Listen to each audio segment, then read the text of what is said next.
اللہ اکبر اشہد ان لا الہ الا اللہ واشہد ان محمد رسول اللہ صلی اللہ علیہ وآلہ وسلم۔ اے میرے پروردگار اللہ، اے میرے مالک اللہ، ہم سب پر رحمت کا رسول فرما۔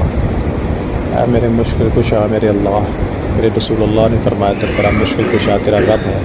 اے میرے مشکل کشا، میرے رسول اللہ نے فرمایا تھا تمہارا مالک، تمہارا آقا، تمہارا داتا، تمہارا شہنشاہ، تمہارا رازق، تمہارا قادر الظاہر باطن اللہ ہے۔ اے میرے اللہ، اے میرے رب، یا میرے پروردگار میرے فریاد رس۔ نبی صلی اللہ علیہ وسلم نے فرمایا تم سب کا فریاد رس اللہ ہے۔ تو اے میرے پروردگار، ہم ایمان لائے تجھ پر، تیرے نبی پر، تیری کتابوں پر، روز قیامت پر۔ اے اللہ ہمیں دین حق پر رکھ، اے اللہ ہمیں کامیاب رکھ، اے اللہ اپنے پسندیدہ بندوں میں رکھ، اے اللہ ایمان والوں میں رکھ۔ یا اللہ چغلی، بغض، غیبت، گناہ، زنا، جتنے بھی اس طرح گناہ تیری آزمائش ہے اس سے ہمیں بچا۔ اللہ اپنی رحمت کے سائے تلے رکھ۔ اللہ 5 وقت کی نماز القرآن پڑھنے کی توفیق عطا فرما۔ یا اللہ شیطانی شرع، دشمن کی شرع، جادو تمہیں تنگ دستی مصیبتوں آفتوں سے بلا۔ یا اللہ بے جا مقدمہ بازیوں تنگ دستی مصیبتوں آفتوں بلاؤں سے بچا۔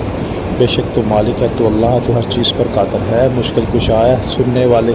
ان اللہ علی کل شیء قدیر، اے ان اللہ سمیع علیم۔ اے میرے اللہ، اے میرے مالک، اے مالک حق مدد فرما۔ اے حاجت رواں میری مدد فرما اللہ۔ اے غوث، صرف تیری ذات ہے اللہ غوث، اللہ مدد فرما۔ اے اللہ تو مالک، تو آقا شہنشاہ، میری مرادیں پوری فرما۔ اللہم صلی علی محمد وآل محمد، نبی کے چاہنے والا بنا، اہل بیت کے چاہنے والا بنا، رائے حق پہ رکھنا، کامیاب رکھنا ان لوگوں کے راستے جن پر تیرا انعام نازل ہوا اور تم نے ان پر رحم فرمائی۔ اللہ ہم سب پر جو ہے پھر رحمت کا نزول کرنا، ماں باپ کا خدمت گزار رکھنا، اور ہمیں کامیاب کامران دنیا میں بھی اور روز قیامت میں بھی رکھنا۔